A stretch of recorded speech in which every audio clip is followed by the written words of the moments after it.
de Gegants i Cabuts de Benetússer, fundada l'any 2001. Porten els gegants Giner i Joana Rabassa de Perellós, creats al 2003. Representen els senyors feudals del senyoriu.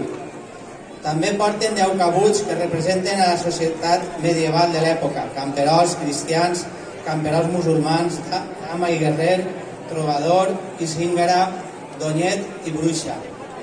Es van construir entre 2003 i 2005.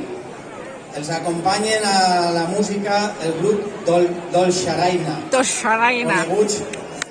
Coneguts ja a Bocairent per la seva participació a la cavalcada de Sant Agustí, avui, després de molts anys, els tornem a donar la benvinguda amb un fort aplaudiment. Ole!